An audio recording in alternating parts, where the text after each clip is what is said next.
et bienvenue dans le JT du Collège Pasteur. Nous allons aujourd'hui traiter les 3 sujets suivants. Les classes horaires aménagées musique et danse du Collège Pasteur, les élections présidentielles françaises et les mangas. Commençons directement avec notre premier sujet. Vous allez y découvrir des élèves qui se rendent plusieurs fois par semaine au conservatoire. Leurs horaires sont aménagés les lundis et jeudis après-midi afin qu'ils puissent pratiquer la musique ou la danse tout en poursuivant leur scolarité. Place au débat. Donc bonjour, je suis en compagnie de plusieurs élèves, dont Ahmed, un troisième qui n'est pas horaire aménagé, Chloé, qui n'est pas non plus horaire aménagé et qui fait de la guitare toute seule. On a aussi Ilka, qui est pas en horaire aménagé et qui fait de la danse, elle est en sixième. Nous avons Thaïs qui est en horaire aménagé danse, Romain qui est en horaire aménagé trompette et Lucie qui est en horaire aménagé saxophone. Donc, que pensez-vous de l'option horaire aménagé musique et danse ? Je pense que l'option horaire aménagée musique et danse est pratique pour les musiciens qui ont envie de faire de la musique parce que on peut faire plusieurs heures de musique on n'a pas à venir le soir par rapport aux horaires traditionnels très tard pour ne pas avoir le temps de faire des devoirs en plus du collège et des autres activités qu'on peut avoir. Donc voilà, je trouve que c'est pour ça que c'est pratique. Moi, je suis pas très d'accord avec toi parce que même si je suis en horaire aménagé, j'ai quand même cours en même temps que les horaires traditionnels.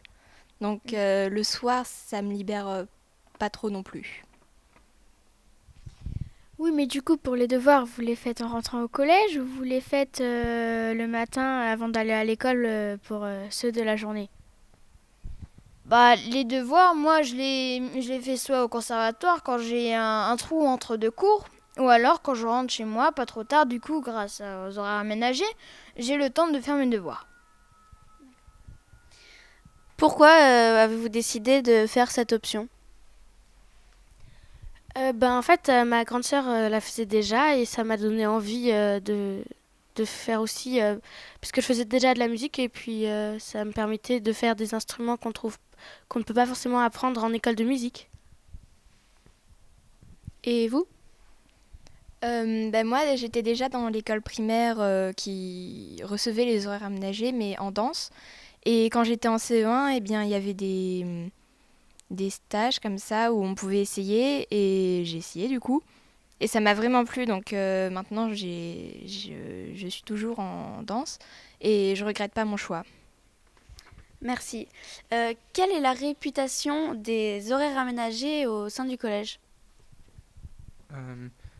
Ils sont souvent réputés pour être des gens plus intelligents que d'autres, ou encore il y en a qui disent qu'ils ne peuvent pas avoir de vin et qu'ils doivent toujours avoir plus, qui se croient supérieurs aux autres. Il y en a qui disent ça, et qui ont pratiquement pas cours, et qui vont au conservatoire pour juste faire de la musique et s'amuser. Je suis pas d'accord, pas du tout, pas du tout. Parce que dans ma classe, il y a aussi des horaires aménagés, mais ils ont pas tous de très bonnes notes. Enfin, c'est pas parce qu'on est en horaire aménagé qu'on est forcément mieux que tous les autres. Après, c'est vrai que pour être au conservatoire, faut avoir un bon niveau, mais de là à avoir plus que des 20, c'est un peu exagéré, je trouve. Quand tu dis un bon niveau, c'est quoi le niveau ? C'est quoi la moyenne ? C'est quoi ce que tu entends par niveau ? Je dirais plus de la moyenne. Parce que sinon, après, si on a moins de la moyenne, on doit avoir on doit avoir des heures supplémentaires au collège justement pour rattraper notre niveau. Merci. Tu peux relancer pour voir s'il y a d'autres avis là-dessus. Sur la question qui vient d'être posée. Quelqu'un a un autre avis ? Les non-horaires aménagés disent parfois qu'on est au conservatoire pour s'amuser, mais c'est surtout beaucoup de pression parce que si on a des mauvaises notes au conservatoire, on doit arrêter. On a des examens à passer et puis au collège, si on suit pas, parce que à cause des heures au conservatoire, et ben on risque de devoir arrêter le conservatoire et du coup, c'est pas, on passe pas notre temps à s'amuser, on travaille quand même beaucoup aussi. Est-ce qu'on peut vous virer? Oui, on peut si on n'a pas assez de bonnes notes ou si on loupe les examens ou si on a un comportement qui n'est pas exemplaire. Je suis pas d'accord. Il y en a qui disent qu'ils ont que 45 minutes de cours. Du coup, je vois pas comment on pourrait avoir comment on peut avoir un comportement exemplaire en 45 minutes ou même faire des examens.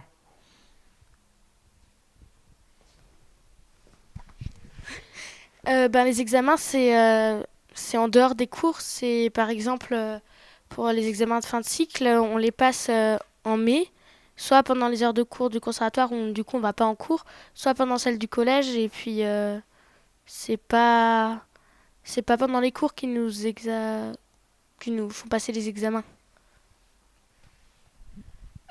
Après, quand tu dis qu'il n'y a que 45 minutes de cours, je suis pas d'accord non plus, parce que je suis pas souvent d'accord. Moi, soit j'ai 1h15, soit 1h30, soit même 2 heures de cours.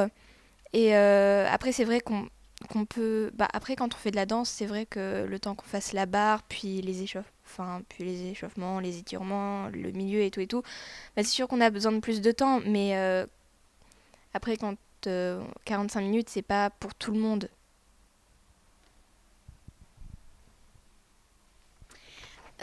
Vous avez des cours que d'instruments ou bien aussi d'autres choses? Non, nous, on a aussi des cours de solfège, mais c'est ce que je disais. Du coup, on n'a pas que des cours d'instruments. Les cours d'instruments, pour la plupart, c'est 45 minutes, sauf pour les cours de danse, du coup. Mais ça inclut aussi des cours de solfège. Et quand on est horaire aménagé, on a une pratique collective obligatoire, qui est soit l'improvisation jazz, avec des instruments à cuivre, enfin vent.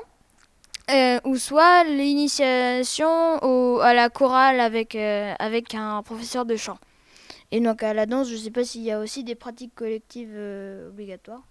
En tant que danseuse, on fait aussi des cours de solfège parce que la danse, ça se pratique avec la musique. Et pour être sur les temps, on doit apprendre le solfège.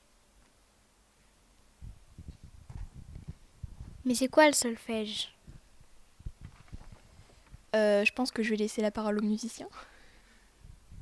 Le solfège, c'est la théorie musicale, c'est-à-dire qu'on apprend à lire une partition, on apprend les rythmes, on apprend les notes, et on apprend à approfondir les bases pour pouvoir jouer un large programme, pour pouvoir jouer plusieurs morceaux. Est-ce que vous êtes obligé de faire solfège? Oui, on est obligé de faire solfège parce que si on n'a pas les bases de la musique, si on ne sait pas lire une partition, forcément qu'on ne pourra pas jouer des morceaux, mais de là à être obligé de faire du solfège pour faire de la musique, non, on n'est pas vraiment obligé. Oui, mais moi je fais de la guitare chez moi et je fais pas de solfège. Oui, c'est bien ce que je dis. On peut jouer d'un instrument sans vraiment jouer avec une partition. On n'a pas forcément besoin d'apprendre le solfège. Mais si on veut jouer des morceaux, enfin un large programme, il faut quand même avoir quelques notions de base et puis pouvoir lire la musique. J'ai aucune notion de base, peut-être, mais je sais jouer jeux interdits sans lire une partition. Et sans apprendre une partition, moi je joue juste avec des notes.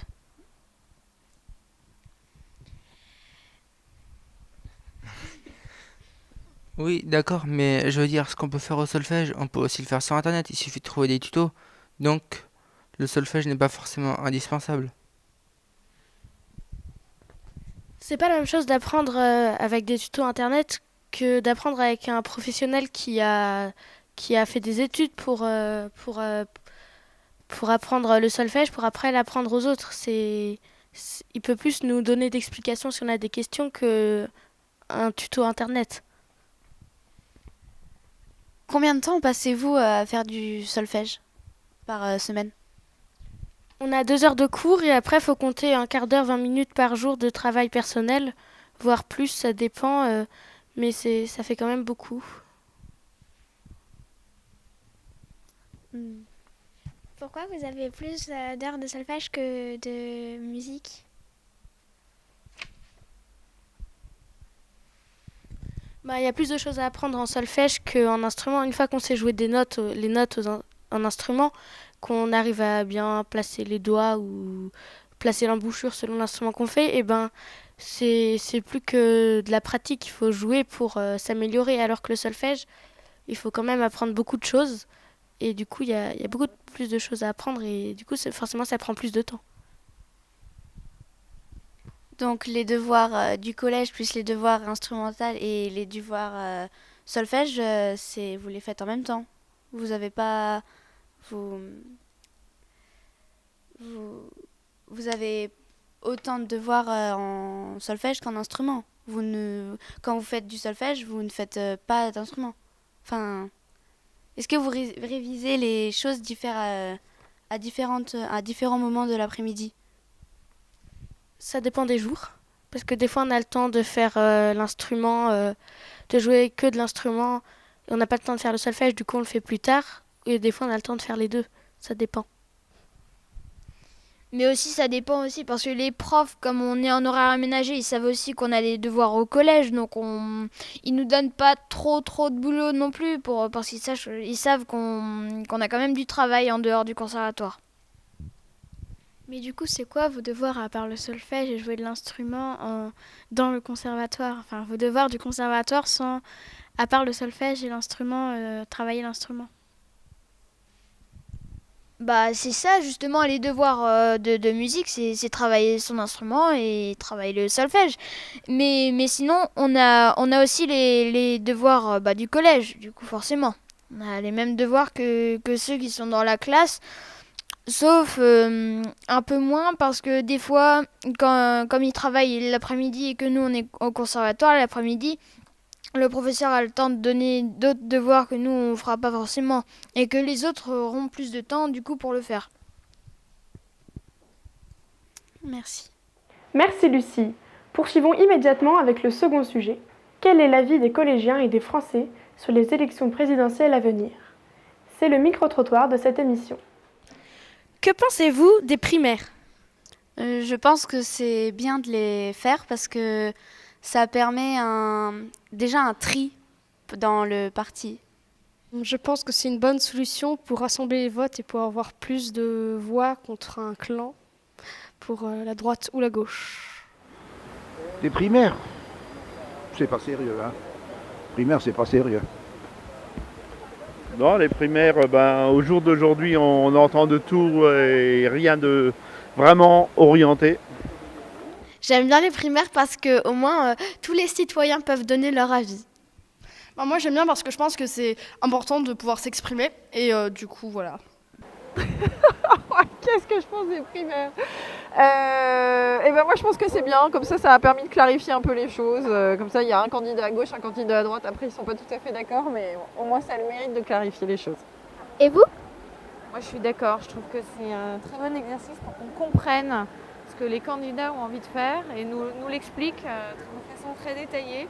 Et en plus, ça permet de ne pas avoir 350 candidats pour se présenter à l'élection. Pour moi, la primaire, c'est très important parce que c'est là où on apprend le plus. Que pensez-vous des primaires? Le spectacle a été un peu désolant. Je trouve que ça sert à rien à part gaspiller de l'argent. Franchement, les autres qui sont pas élus aux primaires, ils peuvent toujours se représenter. Pour l'instant, ça ne m'intéresse pas beaucoup. Je trouve ça assez scandaleux que les gens qui se présentent et qui sont visibles sont des gens qui sont mis en examen ou qui des scandales hypothétiques. Donc pour l'instant, ça ne m'intéresse pas. J'attends de voir quand c'est un peu plus sérieux. Les primaires, ce sont les primaires secondaires. 110 ans, les primaires. Les secondaires, officiels. Les primaires, allez. Les primaires, ce sont les personnes qui votent dans chaque parti pour après l'élection présidentielle. Et après les élections présidentielles, est-ce qu'il y a parole de promesse juste pour attirer les sentiments des autres? Je vous en prie. Que pensez-vous du vote blanc? Je pense que c'est important de le laisser parce que je crois qu'il y est plus. Et parce que il n'est pas compté dans les résultats des présidentielles. Donc du coup, je pense que ce serait bien de le laisser pour qu'on puisse voir combien de Français ont voté blanc. Le vote blanc, pour moi, c'est pas trop intéressant. Doit-il être pris en compte? Oui, il doit être pris en compte pour moi, oui. Absolument. Le vote blanc est pas assez pris en compte, moi, je trouve. Il devrait être pris en compte. Il devrait être pris en compte, quoi, pour refaire de nouvelles élections, etc. En fait, je pense que tout le monde est libre de choisir ce qu'il veut, mais moi je suis pas pour, parce qu'on a tous un avis, et si on vote blanc, c'est qu'on n'a pas vraiment d'avis, et du coup laisser les autres choisir à sa place, je trouve que c'est bof. Parce que si le candidat qu'on déteste le plus est élu, là, c'est nul. Sur le vote blanc, je pense qu'il faut qu'il soit comptabilisé, parce que là, moi j'ai 20 ans et je sais que j'ai beaucoup d'amis qui ne sont pas satisfaits des candidats et qui veulent ne pas voter ou voter blanc, sauf que c'est pas comptabilisé, donc ceux qui veulent voter blanc, c'est pour exprimer leur désaccord, et donc du coup, s'ils sont pas comptabilisés, c'est pas vraiment une vraie démocratie.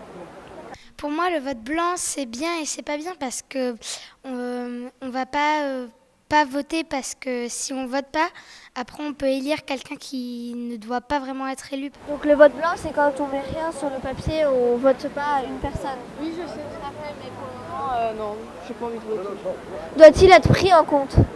Non. Je trouve ça bien d'un côté parce que du coup, on va pas forcer quelqu'un à voter pour quelqu'un dont il n'a pas envie de voir président, mais en même temps, ça sert à rien parce que autant ne pas voter. Doit-il être pris en compte? Non, parce que c'est comme s'ils avaient voté pour personne. Le vote blanc, moi je pense qu'il devrait être comptabilisé comme tel, parce que le vote blanc, c'est pas qu'on n'est pas venu voter, c'est qu'on a fait la démarche de venir voter, mais par contre, il n'y a aucun des candidats qui nous convient. Donc je trouve que c'est dommage qu'il ne soit pas comptabilisé, qu'il n'y ait pas un truc qui s'appelle vote blanc. Voilà. Moi je trouve que c'est un vrai vote, le vote blanc, c'est pas ne pas aller voter, c'est pas de l'abstention, c'est une opinion qu'on exprime. Donc en effet, si on regarde tout le jeu démocratique, il faudrait le prendre en compte. Que pensez-vous des politiques face à la loi? Ils devraient déjà la respecter si on veut qu'on la respecte. Et après, ils font ce qu'ils veulent, mais il faut pas ce qu'ils veulent. Mais si déjà ils gouvernent, il faut qu'ils montrent un bon exemple. Moi, je dis que ce sont des citoyens comme tous les autres, donc il n'y aurait pas de raison pour lesquelles ils ne devraient pas respecter la loi. Ils sont comme nous et ils n'ont aucun droit en plus. Ont-ils le droit d'être protégés grâce à leur statut? Pas du tout. Non plus. Pas du tout. Moi, je dirais que les hommes politiques nous donnent une représentation pas très honorable de notre pays, et c'est un petit peu dommage. Doivent-ils être protégés grâce à leur statut? Absolument non. Non et non. Ce sont des citoyens comme nous-mêmes. Hein, et ils doivent. La loi, c'est la loi pour tout le monde. Il peut être protégé s'il veut. Non, parce qu'avant d'être président, les politiciens, ils étaient comme nous, des citoyens. Donc, on a les mêmes droits qu'eux, donc eux aussi, ils doivent être jugés. Ont-ils le droit d'être protégés grâce à leur statut? Oui, ils ont le droit. Non, pas du tout. Face à la loi, qui ne sont pas toujours très respectueux et que dans d'autres pays, que la presse étrangère est très peu visible chez nous en France. Et si on prenait un peu exemple sur les pays étrangers, on remarquerait que la loi est un peu mieux respectée que chez nous quand on voit des lois qui sont passées ces derniers temps pour protéger les parlementaires ou les sénateurs. C'est un peu scandaleux. Si la politique, on n'aime pas la loi dans la jungle, mais on respecte le code de la route. Qui serait le président idéal pour vous? Je sais déjà que ce sera pas Fillon, à mon avis, parce que vu toutes les histoires qu'il y a eu sur lui, mais après, moi, je sais pas vraiment qui se présente. Je crois qu'il y a Marine Le Pen et Emmanuel Macron. Non, si, je sais pas. Non, moi, franchement, je sais pas du tout. Moi, je pense plutôt pour Macron. Je suis plutôt pour Macron, ouais. Parce que même si Mélenchon, il est assez écologique. Ouais, j'ai tendance à être d'accord avec Hamon, mais à voir sur la manière de faire les choses. Tom Cruise. Le président idéal? Oh là là, alors ça c'est une belle question. Un président qui soit transparent, tu sais ce que ça veut dire? Ça veut dire que ses dépenses publiques, elles soient... que tout le monde puisse y avoir accès. Et ce soit un président aussi qui prenne en compte tous les problèmes de la société, que ce soit les problèmes des ouvriers, que ce soit les problèmes des classes moyennes. C'est un président qui puisse rassembler toute la France. C'est compliqué, mais ce serait l'idéal. J'aurais dit Macron. François Fillon. Emmanuel Macron. Bonne question, je ne sais pas. Sarkozy, je sais pas. Mélenchon, je sais pas. Pour vous, que devrait faire un président? Comment devrait-il être? Il devrait nous comprendre. Il devrait nous comprendre parce qu'il comprend souvent les mauvaises personnes. Je n'y ai pas vraiment réfléchi, mais pas quelqu'un qui se présente pour l'instant. Emmanuel Macron. Emmanuel Macron. Ah là, je ne sais pas. Moi, je ne vote pas. Son Goku. Franchement, je sais pas. Gargantua. Idéal. Et je le connais comme idéal, c'est François Hollande. Il y a un autre président, il s'appelle pas François Hollande. Comment il s'appelle? Si je l'imagine, ce serait moi, parce que je pense que je prendrais les décisions qui pour moi me semblent justes, donc moi. Ou sinon, on va dire quelqu'un, une star ou quelqu'un d'autre, je dirais, je crois, ah oui, Abdel, ou sinon Angelina Jolie. Bon, pas d'opinion pour l'instant, je veux dire, le choix n'est pas encore arrêté. Qu'est-ce qu'il doit avoir comme qualité? Éthique, intègre quelque part, et on va dire le sens du devoir vis-à-vis de notre pays, tout simplement. Alain Dain. Merci beaucoup. Pour finir notre journal, place au dernier sujet, les mangas. Instant culture en compagnie de Victor. Le premier manga à être diffusé en France, c'était Goldorak en 1978. À l'époque, les mangas n'étaient pas trop diffusés en France parce que les Japonais considéraient que ça n'était pas adapté au marché occidental.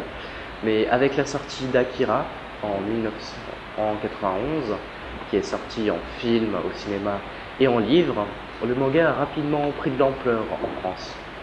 Notamment avec des séries qui sont sorties comme Dragon Ball, One Piece ou même encore Albator 84 qui a marqué beaucoup de monde.